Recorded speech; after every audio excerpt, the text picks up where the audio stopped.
तो अब जब शादी की पहली रात, खुशी की रात थी, मोहब्बत की रात थी, तो दोनों ही रूठे हुए थे।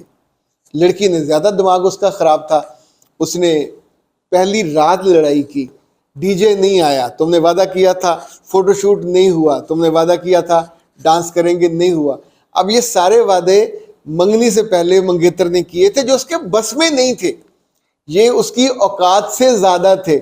उस वक्त तो आप मोहब्बत में पागल होते हैं, दावे करते जाते हैं, आप कहेंगे मैं तुम्हें चांद पे ले जाऊंगा हनीमून के लिए, तो ये कुछ चीज़ों को सीरियस नहीं लेना चाहिए। शादी के मामले में जिस लड़की को ये इल्म ना हो, ये रिश्ता मोहब्बत का और कंप्रोमाइज़ का रिश्ता है।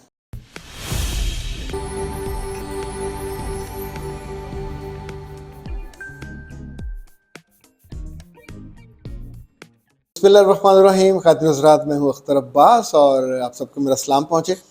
मिसेस अकरम ने मुझे डांटा है, और डांटा है अपनी बेटी के कहने पे। उनकी बेटी का नाम है रबीसा, उनकी मंगनी हुई है, तो वो अपनी मम्मा से कहती हैं कि आप जिनकी बातें सुनती हो वो मंगेतर से बात करने से रोकते हैं। तो उन्होंने कहा है कि आप, अच्छा, अगर मंगनी हो जाए तो फिर आप मंगेतर से बात करने से क्यों रोकते हो? इससे पहले कि मैं इसका जवाब दूं, मिस फैसल ने कहा कि सर आपकी वीडियोस बहुत अच्छी होती हैं और इनको सुनने के बाद दिल ठुक जाता है, इंसान गलती से बच जाता है। मंगनी के बाद लड़कियां मुझसे पूछ के तो बातें नहीं करती, माँ से भी नहीं पूछती, बाप से भी नहीं पूछती। कभी कभी तो ये 24 घंटे गुफ्तगू चलती है, हर मिनट के बाद कॉल वहां से आ रही होती है। लड़के के साथ क्या होता है हम छोड़ देते हैं, उसका माँ बाप डांटते हैं, नहीं डांटते, क्या करता क्या नहीं करता। पर यहाँ अगर वो पढ़ रही होती तो पढ़ाई बर्बाद, माँ बाप के बीच में बैठे वो बिल्कुल एलियन बन जाती है, इतना ज़्यादा वो इंगेज। फिर जिस बात पे वो रोती हैं कि सर, वो कहता है घर से बाहर निकली तो मुझे बता के जाओ, किस दोस्त के पास गई, क्यों गई, मुझे बताया क्यों नहीं, नाराज।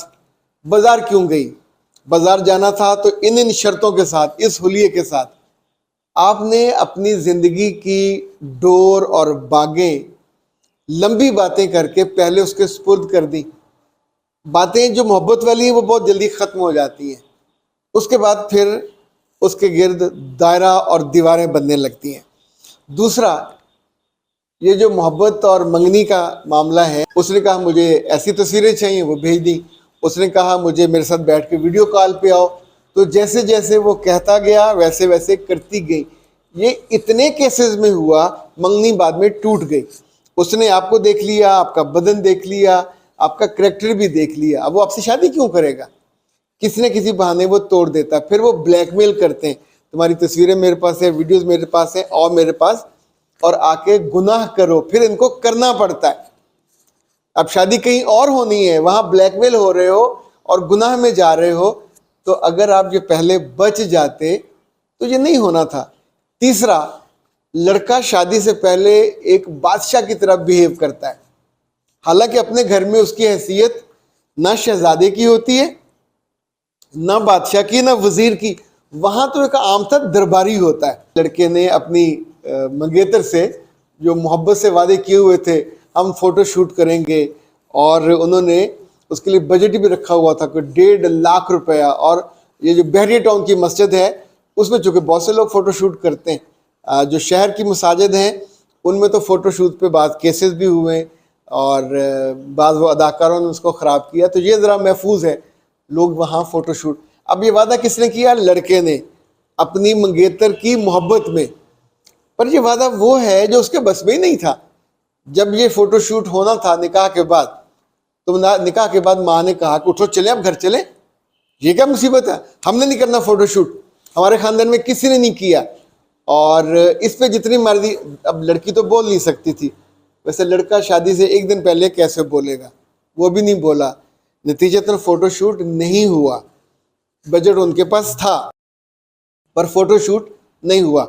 अगले रोज़ जब शादी शरीफ हुई तो लड़की ने जिस कलर का लहंगा मांगा था या पसंद किया था या बताया था वो भी उसको नहीं मिला, उसने वो लहंगा नहीं पहना, अपने अब्बा से अपनी मर्जी का दूसरा लहंगा मंगवा के पहना। दो बातें हो गई। तीसरा, उसने अपनी मंगेतर से ये भी वादा किया हुआ था हम वलीमे पे डीजे मंगवाएंगे, दोनों डांस करेंगे। सो ना डीजे आया ना डांस हुआ, इसलिए कि माँ ने कहा हमारे खानदान में ना तो कंजर है ना डांसर है, कभी किसी ने डांस नहीं किया, तुम क्यों करोगे और तुम्हारी ये क्यों करेगी, तो नो डांस। तो अब जब शादी की पहली रात खुशी की रात थी, मोहब्बत की रात थी, तो दोनों ही रूठे हुए थे। लड़की ने ज़्यादा दिमाग उसका ख़राब था, उसने पहली रात लड़ाई की, सूट वो अच्छा नहीं, डीजे नहीं आया, तुमने वादा किया था, फोटोशूट नहीं हुआ, तुमने वादा किया था डांस करेंगे, नहीं हुआ। अब ये सारे वादे मंगनी से पहले मंगेतर ने किए थे जो उसके बस में नहीं थे, ये उसकी औकात से ज़्यादा थे। उस वक्त तो आप मोहब्बत में पागल होते हैं, दावे करते जाते हैं, दो मर्द आप कहेंगे मैं तुम्हें चांद पे ले जाऊंगा हनीमून के लिए, तो ये कुछ चीज़ों को सीरियस नहीं लेना चाहिए। जब मैं आपसे ये कहता हूँ कि ए अच्छे बच्चों, क्योंकि प्यारे बच्चे तो बात मान लेते हैं, ए अच्छे बच्चों, अगर मंगेतर से बात करनी भी हो, फरमाइश करनी वो कर दी, पर जब आप घंटों जाते हो तो फिर आपकी अपनी सुहागरात भी बर्बाद होती है। इस केस में इनका हनीमून भी नहीं हुआ, और जो उससे भी ज़्यादा दुख वाली बात थी, ये बातें इतनी फैल गई, एग्जैजरेट हुई कि शादी के 17वें दिन डिवोर्स हो गई।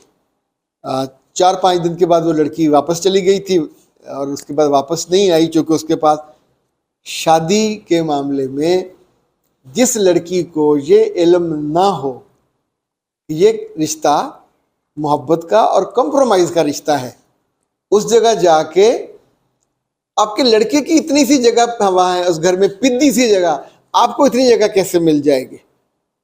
8-10 साल के बाद जब आप दोनों कमाओगे, वो कमाएगा, बच्चे होंगे, आपका अच्छा तर्ज-ए-अमल होगा, फिर वहाँ जगह बन जाती है। फिर कुछ जो ड्रामों में होता है ज़िंदगी में, और अगर फ़र्ज़ करें होना ही हो, तो फिर बंदा उस घर में शादी करे जहाँ आप जैसा कल्चर हो। बिलाल साहब ने कहा था कि सर मुझे एज़ोस्पर्मिया का मसला है, मैं क्या करूँ? बेटा ये छोटे से सवाल में तो मसला हल नहीं होना, बेहतर ये कि आप अपनी ट्रीटमेंट करवाइए। वैसे एज़ोस्पर्मिया का मसला आमतौर पे हल होता नहीं है। एज़ोस्पर्मिया का मतलब होता है कि बिल्कुल ज़ीरो पे आपके चले जाएं जो स्पर्म्स हैं, तो बाप नहीं बन पाते। लेकिन अगर तो आपने चूँकि मुझे रिपोर्ट भेजी नहीं, अगर भेजी होती फिर मैं बता पाता कितने आपके हैं, जिंदा हैं, कितने कमज़ोर हैं, उनके हेड कैसे हैं, उनकी टेल कैसी है। लेकिन अगर आप अपना इलाज कराना चाहते हैं तो फिर नाज हर्ब्स का ये है सुपर मैक्स, ये आप मंगवाना शुरू कर लीजिए और इसको 3 माह इस्तेमाल कीजिए। होपफुली ये बुनियादी तौर पर फॉर मेल फर्टिलिटी बनाया गया है और इट्स वेरी इफेक्टिव। इंग्रेडिएंट है वो भी लिखे हुए हैं, जो इसका तरीका इस्तेमाल है वो भी लिखा हुआ। दूध के साथ ये लेना होता है, और इसके साथ ही जो कि एज़ोस्पर्मिया के साथ ही फिर आपको परफॉर्मेंस का इशू भी होता है, तो उसका फिर ये VM मेगा पार है, ये भी नाज हर्ब्स का है, आप ये भी मंगवा सकते हैं। और उस पर 30 कैप्सूल होंगे या 60 कैप्सूल होंगे, और इनको 3 माह दोनों को इकट्ठा ही लीजिए सुबह शाम। होपफुली आपका मसला पूरा हल नहीं होगा, ये मुझे जो अंदाज़ा है, लेकिन अगर उसमें कोई गुंजाइश है तो फिर हल हो जाएगा। आधी जितनी संजीदा मसला होता है हम उसको ट्रखालोजी वाले एक पैगाम में, एक मैसेज में हल करना चाह रहे होते हैं, तो बगैर टेस्टों के और बगैर पूरा थारो एनालिसिस के ज़िंदगी के इन मसलों में नहीं, जब तक आप उसको हल करना चाहते हैं तो फिर लग कर उसको हल कीजिए। अख्तर अब्बास को दीजिए इजाज़त। अस्सलाम वालेकुम।